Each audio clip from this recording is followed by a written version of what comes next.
Très bien. Eh bien, bonjour à tous. Je vous remercie de nous rejoindre pour ce nouveau rendez-vous Regard croisé de Tarkett. Je suis Myriam Trigé-Fasca, toujours passionnée par les problématiques de développement durable, d'environnement. Je suis aujourd'hui directrice des affaires publiques pour Tarkett dans la zone Europe.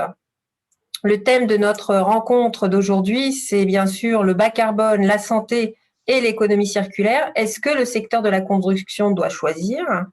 Donc, comme on l'a déjà évoqué, merci de couper vos micros et caméras pour la bande passante pour la durée du webinaire. Bien sûr, n'hésitez pas à nous transmettre vos questions. Nancy Dufresne fera le recueil de ces questions et les posera en fin de présentation. Cette présentation est d'ailleurs enregistrée, mais c'est pour des besoins internes de communication vis-à-vis des médias. Donc aujourd'hui, je suis très heureuse d'accueillir avec moi Christine Guine-Bretière. Alors, on ne présente plus Christine Guine-Bretière, c'est la cofondatrice et CEO de Psycléa. Elle est devenue incontournable dans le domaine de l'économie circulaire en France. Et elle a été pendant de nombreuses années une des personnes qui a fait connaître le modèle Cradle to Cradle en France. Et donc, bonjour Christine. Bonjour, merci beaucoup pour l'invitation, ravie d'être présente. Christine nous parlera bien sûr de MyUpCycléa qui utilise les outils du cloud pour constituer une véritable base de banque de données digitalisée sur les produits et les matériaux de construction. Avec nous également Daphné Asté qui est directrice du marketing et services techniques pour Tarkett France. Bonjour Daphné. Bonjour. Et Daphné nous parlera des solutions produits, nos nouvelles gammes, qui illustreront bien sûr certains aspects de la discussion que nous aurons aujourd'hui avec Christine. Alors, au programme aujourd'hui, bref élément de contexte pour resituer notre discussion dans le contexte réglementaire en cours de déploiement en France. La question avec Christine sera bien sûr qu'est-ce qu'une signature circulaire et une solution justement pour réduire l'empreinte carbone du bâtiment à travers la sélection de matériaux dont on connaît l'empreinte carbone et sanitaire. Daphné abordera quant à elle un enjeu de taille qui est celui de faire vivre des solutions de sol après usage en s'intéressant à leur prochaine vie, boucler la boucle, les passeports circulaires, notamment celui de notre nouvelle collection de moquettes 100% recyclables et notre gamme AQ Natural. Et puis pour conclure, nous reviendrons sur ce que nous avons appris ces dernières années et en particulier que l'économie circulaire a un impact positif sur le climat et qu'elle est un enjeu capital pour la transition vers la neutralité carbone.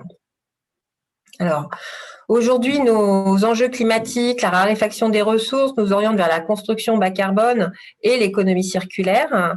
Les nouvelles réglementations se précisent, la RE 2020 applicable en janvier 2022. Donc la RE 2020, c'est bien notre réglementation énergétique pour réduire les consommations énergétiques et l'impact carbone du bâtiment dans toute son exploitation et sa construction. La loi contre le gaspillage et l'économie circulaire et plus récemment le plan de relance français prévoit bien sûr des investissements dans la rénovation énergétique, dans la rénovation des bâtiments bien sûr, mais tout cela doit converger vers la neutralité climat à l'horizon 2050 en réponse à l'urgence climatique. Donc, le secteur du bâtiment est en première ligne et doit trouver un équilibre entre la construction bas carbone, l'économie circulaire et le bien-être des occupants, puisque nous passons 90% de notre vie dans des bâtiments et des environnements clos. Donc, la loi anti-gaspillage et économie circulaire continue son chemin. En cours de discussion pour nous, et c'est très très important, c'est la mise en place de la responsabilité élargie du producteur sur les matériaux et les produits de construction qui sera applicable en janvier 2022.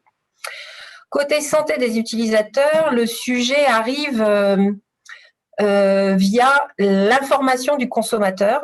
C'est très important et ça recouvre aussi des engagements transverses du gouvernement français, notamment la lutte contre les perturbateurs endocriniens.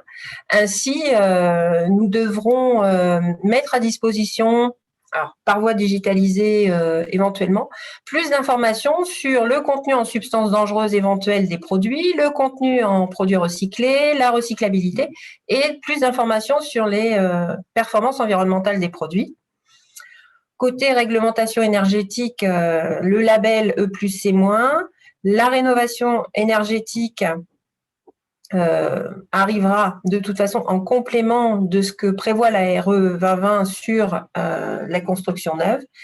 Et la réglementation énergétique fait maintenant la part belle au bas carbone et aux matériaux biosourcés. Alors, je vais maintenant poser la question à Christine de Psycléa. Christine, alors, votre expérience, votre rôle important dans le développement de l'économie circulaire. Alors, quelle est votre définition de l'économie circulaire? Comment on conçoit des bâtiments circulaires? Et puis, puisque vous connaissez si bien le modèle cradle to cradle, nous aimerions que vous nous en disiez un peu plus sur le programme. Merci beaucoup. Donc, effectivement, sur ce premier slide, une bonne mise au point avant tout sur l'économie circulaire, car fréquemment, on va mélanger des concepts. Donc là, on fait quelque chose de très simple, on part des bases. Un premier constat, c'est que effectivement, le bâtiment est un secteur qui ne tourne pas rond. Pourquoi est-ce qu'on dit ça? C'est parce que d'un côté, on va utiliser 35% des ressources naturelles en général en Europe. On va faire 70%, ou le secteur du bâtiment va représenter 70% du volume des déchets en Europe et va émettre près de 26% des émissions directes de CO2. Donc on réalise que pour l'instant, il y a des propriétaires de bâtiments qui se voient en train de détruire actuellement, qui démolissent actuellement leur patrimoine pour pouvoir faire de la rénovation, et que la majorité des produits qui ont été mis en œuvre il y a 20, 30 ou 40 ans sont des produits qui n'avaient pas été conçus pour être circulaires, et donc à coût très élevé pour la collectivité et pour le détenteur du patrimoine, on va traiter l'ensemble de ces déchets circulaires. Alors quand on passe par contre au modèle qui est le modèle circulaire, sur ce modèle circulaire, on réalise qu'il est possible de faire autrement. En effet, lorsque l'on s'intéresse à l'ensemble des produits qui sont mis en œuvre dans un bâtiment, et c'est l'objet de notre conférence aujourd'hui avec Tarkett, lorsque l'on s'intéresse à l'ensemble des produits qui vont être livrés et mis en œuvre dans un bâtiment, alors on peut, surtout si on a conçu son bâtiment comme une banque de matériaux. Je ne suis pas en train de parler de quelque chose qui n'existe pas. Chez Psycléa, on va être près des 1 million de mètres carrés construits de cette façon à la fin de cette année. Trouver Accor Invest et les hôtels Accor avec leurs chambres d'hôtel Ibis et Novotel qui ont été conçus selon le modèle que je vais vous décrire, ou encore d'autres très grands projets comme par exemple une partie du siège social de Vinci, ou encore l'Université des métiers de Deloitte qui est sous la responsabilité de Nexity. De quoi est-ce qu'on parle?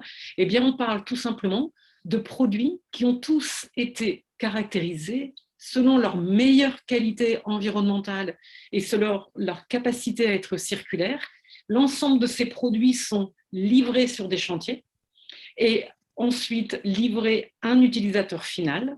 Et cet utilisateur final, une grande foncière, un bailleur, et nous sommes déjà sur des projets dans des logements pour des particuliers, la possibilité d'exploiter, de maintenir son bien de telle façon qu'il ne fait plus de déchets dans le futur, voire commence à rapporter des revenus. Alors, comment est-ce qu'on peut faire ça? C'est simple.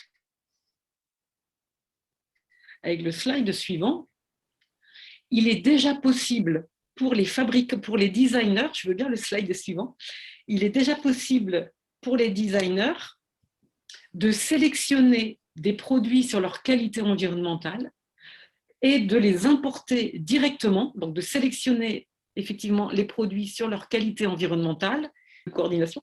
Si je vais sur le slide précédent, l'ensemble de ces produits vont être importés dans une banque digitale qui est le développement de Upcycléa.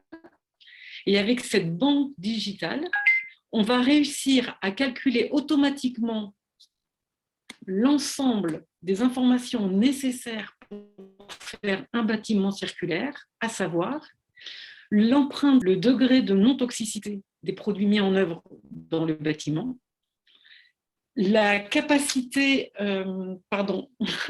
l'empreinte CO2 et le degré de circularité des produits mis en œuvre dans le bâtiment. Et dans ce degré de circularité, c'est là que tout se joue.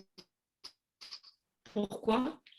Parce que dans le degré de circularité, la plateforme calcule automatiquement les produits recyclés en pourcentage de poids, les produits recyclables, les produits biosourcés, les produits réemployés et les produits qui vont être recyclables dans le temps et leur capacité à être démontés. Et enfin, le quatrième critère qui est calculé et qui fait qu'on va pouvoir faire de l'économie circulaire, c'est une sorte de valeur argus des produits qui sont mis en œuvre dans le bâtiment. Et ça, c'est très important parce que souvent, on oublie ce dernier critère concernant l'économie circulaire appliquée au bâtiment. On va choisir une empreinte CO2 sans s'intéresser effectivement à la fin de vie du produit et on ne va pas forcément discerner est-ce que cette empreinte CO2, elle est liée à un produit qui n'est pas recyclable ou au contraire, elle est liée à un produit qui peut être recyclable quasi à l'infini. Et souvent, cela n'est pas discriminé. Ensuite, on va s'intéresser au degré de non-toxicité et on voit bien que si un bâtiment est construit à partir de produits qui sont bons pour la qualité de l'air intérieur et donc la santé des occupants, on voit bien que c'est un patrimoine qui va prendre de la valeur. Si on s'intéresse à la circularité du bâtiment, on voit bien que si ce bâtiment n'est pas démontable et qu'il est constitué de produits qui ne sont pas recyclables, eh bien on repart dans l'ancien modèle des déchets. Et donc, pour faire cet ensemble, si on a l'élément financier supplémentaire, on se rend compte que parfois, il est intéressant de mettre peut-être un peu plus de qualité en amont, puisqu'on sait déjà ce que le bâtiment va rapporter en aval. Et donc, cette signature circulaire est extrêmement importante. Et on va voir que pour pouvoir calculer cette signature circulaire, tout va démarrer sur la brique essentielle de la signature circulaire,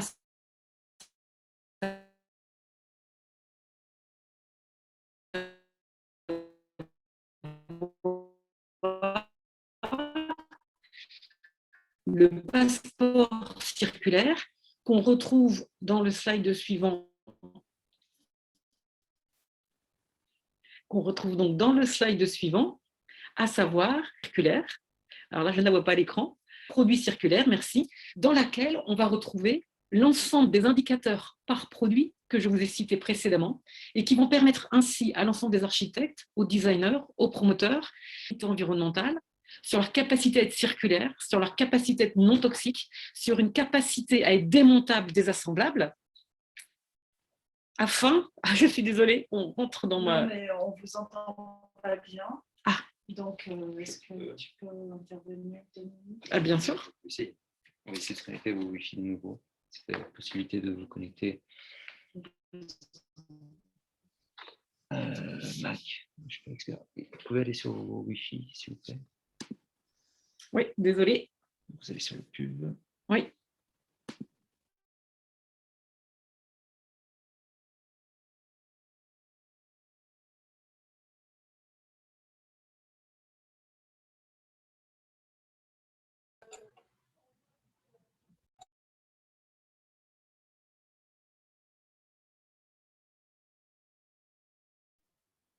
Ouais, désolée un petit peu pour ce contretemps, mais effectivement, il semble que nous avons quelques problèmes de Wi-Fi.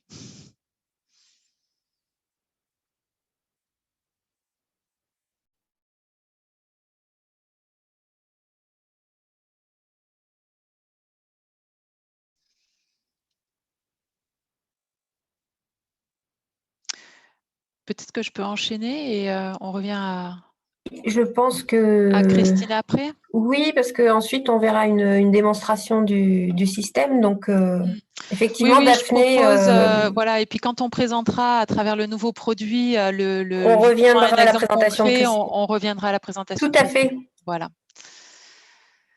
Alors voilà, alors nous, chez Tarkett, nous sommes vraiment ravis que cette initiative Psycléa ait vu le jour et soit de plus en plus active et visible, parce que aujourd'hui, les enjeux de l'économie circulaire, c'est des enjeux que nous adressons depuis très longtemps. Nous sommes engagés dans les principes du cradle to cradle depuis plus de 10 ans. Donc bon, malheureusement, Christine n'a pas pu en parler tout de suite, mais elle rentrera un petit peu plus dans le détail tout à l'heure. Mais chez nous, la démarche de développement durable, elle est vraiment basée sur une approche holistique, c'est-à-dire que elle est basée sur 3 piliers. Le premier est vraiment lié à cet enjeu lié au changement climatique et qui s'appuie énormément sur l'économie circulaire, qui est le cœur de notre stratégie. Mais vous allez le voir, pour que les produits soient réellement circulaires, il faut bien les penser dès le début. Et bien les penser dès le début, ça veut dire sélectionner dès le début des matériaux qui vont être sains et qui vont permettre finalement le recyclage en fin de vie. C'est pour ça qu'aujourd'hui, 98% de nos matières premières ont été évaluées par un organisme extérieur qui s'appelle EPEA et qui nous permet de délivrer des Material Health Statements, qui sont des fiches qui permettent de donner la transparence totale sur la qualité de nos matières premières et leur non-toxicité. Donc ça, c'est le deuxième pilier qui est fondamental pour entrer dans une logique d'économie circulaire. Et le dernier, qui n'est pas des moindres, c'est vraiment aussi prendre en compte la qualité de l'environnement à l'usage, c'est-à-dire la qualité de vie des usagers, et en particulier un élément extrêmement important qui est la qualité de l'air intérieur, puisqu'effectivement, il y a des enjeux sanitaires derrière. Et comme on passe énormément de temps à l'intérieur, c'est vraiment important de ne pas dissocier ce pilier-là. Donc, c'est vraiment cette démarche-là, holistique, qui nous permet d'avoir des solutions qui adressent ces différents enjeux. Et pour nous, adresser les enjeux du changement climatique sont vraiment liés à ces systèmes circulaires, parce que ce sont des systèmes qui nous permettent de régénérer les ressources, de réellement les réutiliser dans ce système de boucle vertueuse, faire des bâtiments, finalement, c'est ce qu'expliquait Christine précédemment, faire des bâtiments une véritable banque de matériaux. C'est par là que passera réellement la solution, afin de baisser significativement les émissions carbone ainsi que les déchets, et préserver les ressources de la planète. Et c'est important, cette notion-là, parce qu'à l'heure où le biosourcé, on va dire, est un peu dans la lumière, parce qu'effectivement, il y a des avantages liés aux empreintes carbone, notamment du fait de son carbone biogénique. Il ne faut surtout pas occulter le reste des éléments, c'est-à-dire l'adéquation du produit à l'usage, et puis aussi on va dire la façon dont il va être traité en fin de vie, sinon c'est occulter et avoir une vision tronquée de son réel impact environnemental. Donc, par rapport à ça, si on regarde un petit peu plus en détail sur la slide suivante, la façon dont Tarkett pense ses produits et les développe, on a vraiment, depuis le début, en tête tout son cycle de vie. Donc, ça va, l'éco-conception, comme je l'ai expliqué, ça passe déjà par le début, choisir les bons matériaux, maximiser l'utilisation de matières recyclées dans nos produits, et puis penser dès le départ à leur fin de vie. Donc, j'illustrerai avec quelques exemples. Et on travaille énormément aussi en ce moment à réduire les impacts environnementaux de nos usines, notamment en utilisant des énergies renouvelables, limitant la consommation d'énergie, et puis aussi la gestion de l'eau, qu'il ne faut pas oublier, qui est un élément clé, où la plupart de nos usines fonctionnent en circuit fermé pour éviter de consommer cette précieuse ressource. Suite à ça, en fait, ce qui va être important, ça va être le produit dans son usage. Et comme je le disais précédemment, c'est une notion vraiment importante, parce que à un moment donné, il ne faut pas oublier que les produits, ils doivent s'adapter et durer longtemps et apporter la satisfaction aux usagers. Donc, par exemple, dans un bâtiment hospitalier, on va chercher des produits extrêmement durables qui vont permettre de contribuer à la maîtrise du risque infectieux, qui vont permettre d'avoir des protocoles d'entretien extrêmement efficients. Dans les bureaux, là où on va rechercher le confort des usagers, l'acoustique va être extrêmement important, et aujourd'hui, la moquette est un des produits clés pour répondre à ces enjeux d'acoustique. Et donc, voilà, il va falloir quand même réfléchir à la bonne sélection des matériaux par rapport à ce qui leur est demandé.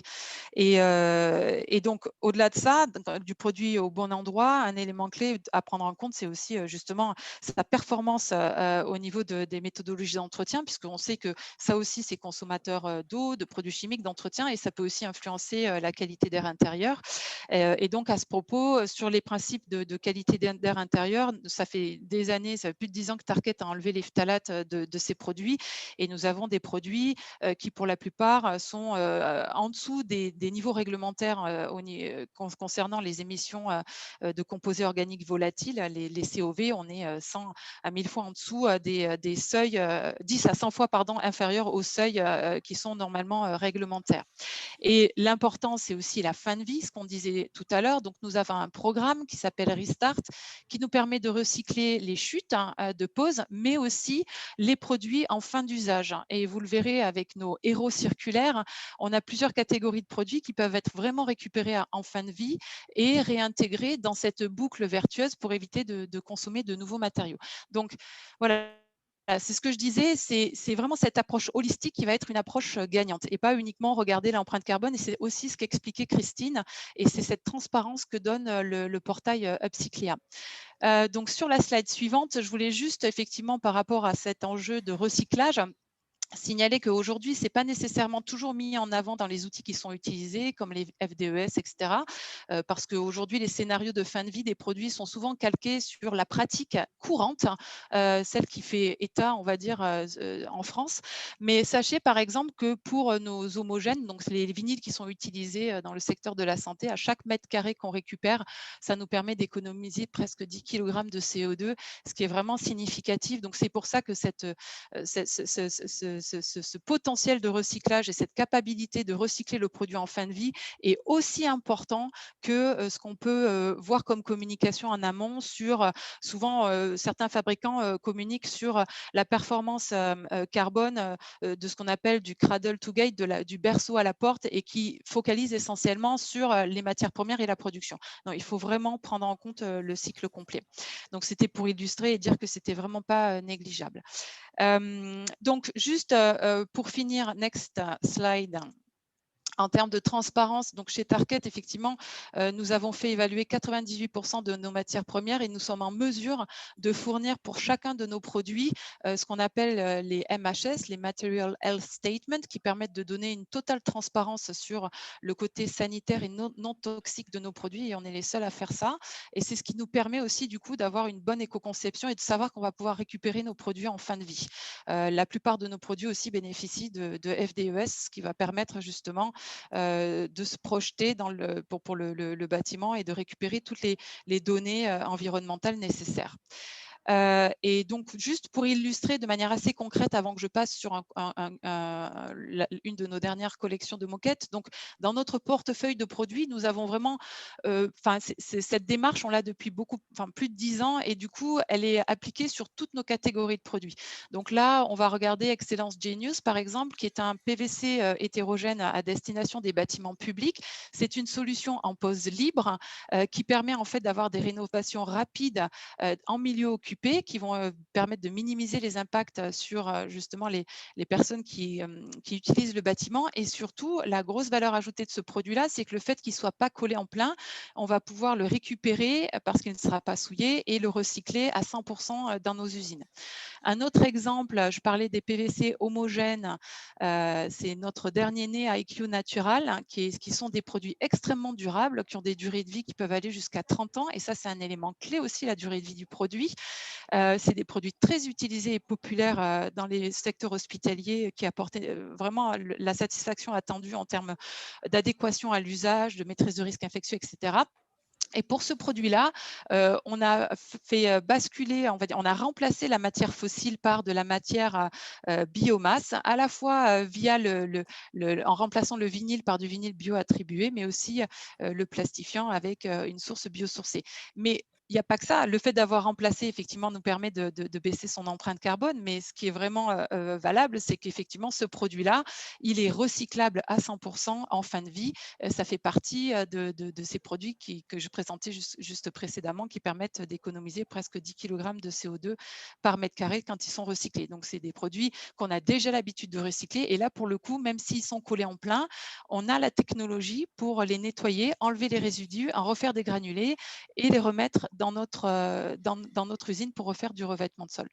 Quand on parle de moquettes, donc effectivement, certaines applications comme le bureau nécessitent l'utilisation de moquettes. C'est un enjeu de confort pour les usagers. À l'heure où on a beaucoup d'open space, on a besoin d'avoir ces coefficients d'absorption que seule la moquette peut apporter. Là, pareil, on a développé des gammes de moquettes vertueuses qui, vous le verrez, pour la plupart, sont certifiées Cradle to Cradle.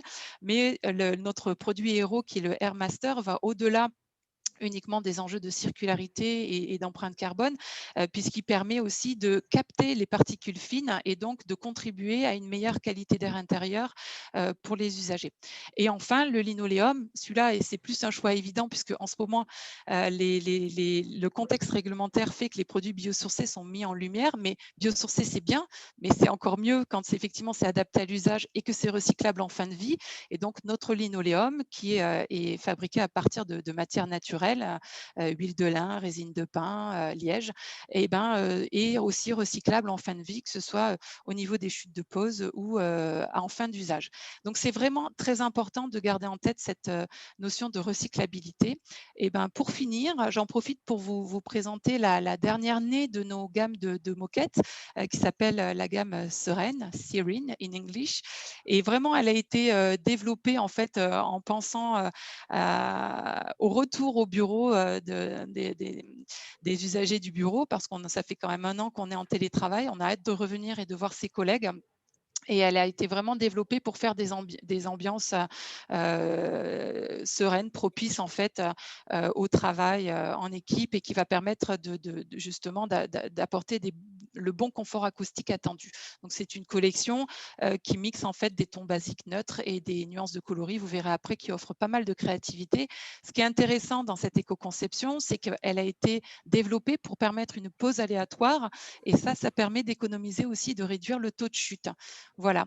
Et puis, je vais rentrer un petit peu plus dans le détail, mais elle suit les principes qu'on a énoncés précédemment, les principes du C2C, donc des matériaux sains, des matériaux qui contiennent de la matière recyclée et qui sont 100% recyclables en fin de vie dans notre usine. Donc, pour donner un petit peu plus d'éléments factuels sur cette collection, on va aller sur… Ah oui, alors déjà, pour vous montrer le résultat, parce que l'esthétique est aussi importante dans la qualité de l'environnement. Donc voilà, vous pouvez voir ici quelques mises en scène de cette collection. La slide d'après, voilà, avec différentes tonalités de couleurs chaudes, couleurs plus froides et des neutres, qui est mixable aussi avec nos collections de LVT. Donc voilà, si on s'intéresse à la performance environnementale de ce produit, donc l'avantage, c'est qu'il est certifié Cradle to Cradle argent. Donc il a été évalué selon les principes du Cradle to Cradle sur les 4 piliers.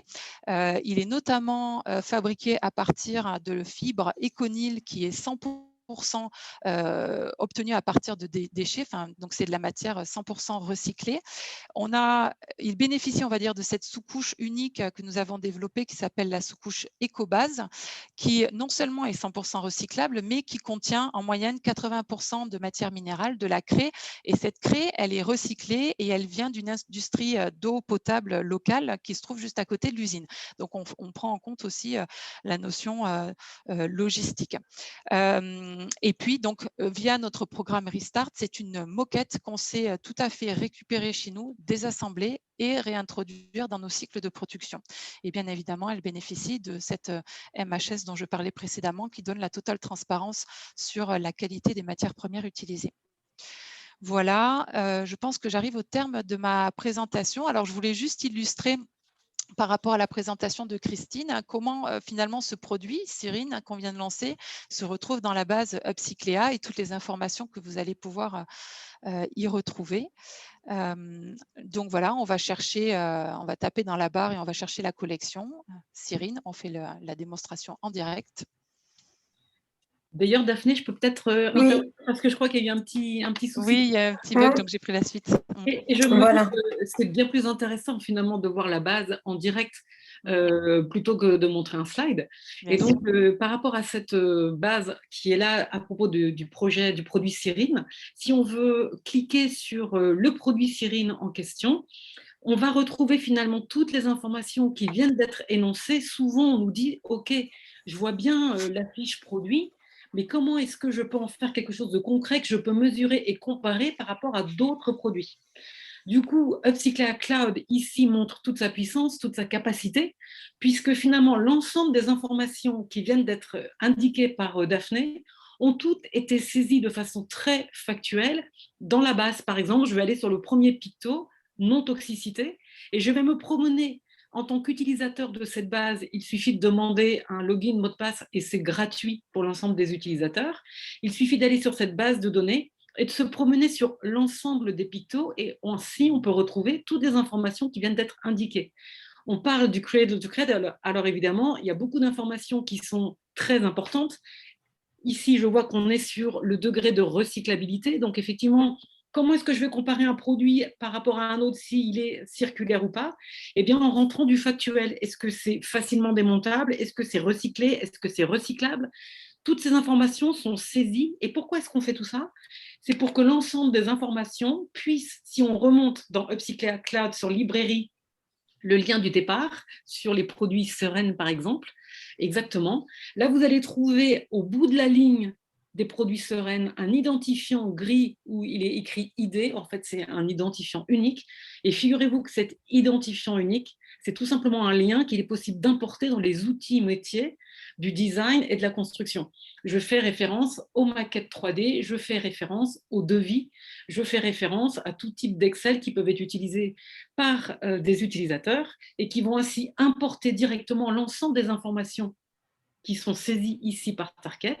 Et si en plus vous êtes abonné à la base de données banque digitale des matériaux de Upcycler, ça va calculer automatiquement la signature circulaire pour l'ensemble du bâtiment. Alors ça, c'est important parce que d'un côté, il y a beaucoup d'informations et beaucoup de documents. Nous, ici, nous les mettons sous des informations qui sont comparables et factuelles. Et en plus, on peut les importer directement dans les outils métiers. Pourquoi est-ce qu'on fait ça? Pour faire des bâtiments circulaires. Une banque de matériaux, une future banque de matériaux. Exactement. Donc voilà, donc je vais maintenant relaisser la parole à Myriam qui va illustrer. Merci Daphné, merci Christine. Donc, de nouvelles façons de garder les informations, de les suivre tout au long du cycle de vie des produits et en termes de conclusion, puisque un des enjeux aujourd'hui est de lutter contre le changement climatique.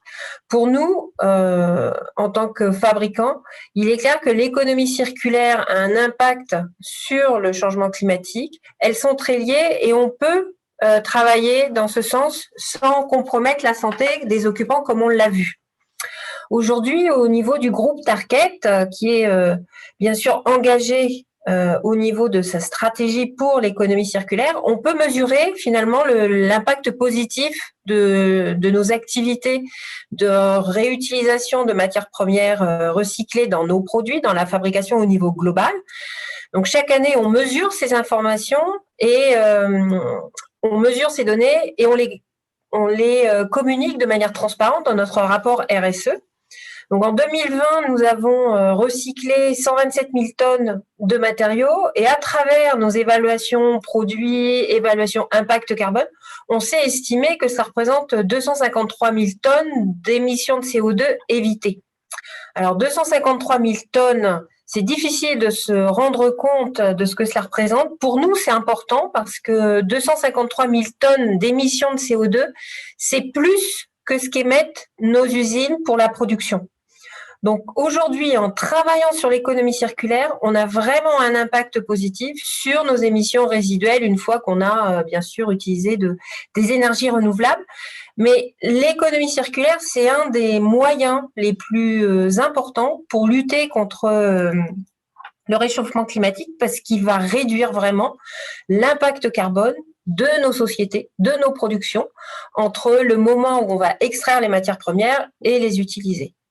Donc l'économie circulaire, pour nous aujourd'hui, on a fait la démonstration après 10 années qu'elle est vraiment capitale pour réussir à réduire l'impact environnemental de nos sociétés.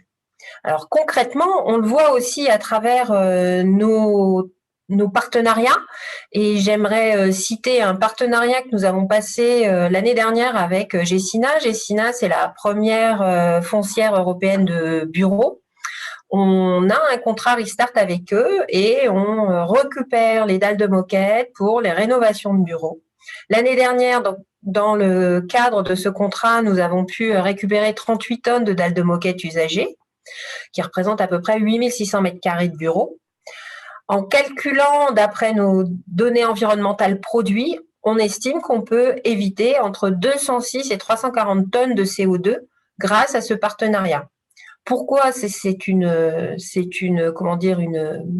estimation entre 206 et 340 tonnes? C'est tout simplement en fonction de la proportion de dalles d'ancienne génération, qui sont des dalles au bitume, que l'on sait séparer, que l'on sait recycler dans notre usine, donc en boucle fermée, et les moquettes de nouvelle génération à base de EcoBase et Econil, qui est ce nylon recyclé. Donc aujourd'hui, avec notre modèle en boucle fermée et les partenariats, que ce soit des partenariats avec notre client type Gecina et le fournisseur de matières premières, donc ici Aquafil et le nylon Econil, on est capable là aussi d'économiser près de 10 kg de CO2 par mètre carré, ou 6 kg sur sous-couche bitume, donc entre 206 et 340 tonnes de CO2 évitées. Voilà, c'est une initiative qui a aussi reçu l'année dernière le prix du geste d'or dans la catégorie économie circulaire. Enjeu majeur donc dans la lutte contre le changement climatique, comme on a dit, comme on l'a vu précédemment, l'un ne va pas sans l'autre, hein. Donc on continue chez Tarkett à développer des solutions circulaires, que ce soit la collecte, le recyclage, l'utilisation de matériaux recyclés, sans oublier le volet réemploi également. Et puis, pour permettre la circulation des informations, le passeport produit doit à terme s'imposer, ainsi que son intégration dans des plateformes digitales. Et Upcyclia, c'est l'exemple très concret de ce que peut être une plateforme digitale qui a un intérêt au niveau du produit, mais aussi pour calculer l'empreinte circulaire du bâtiment.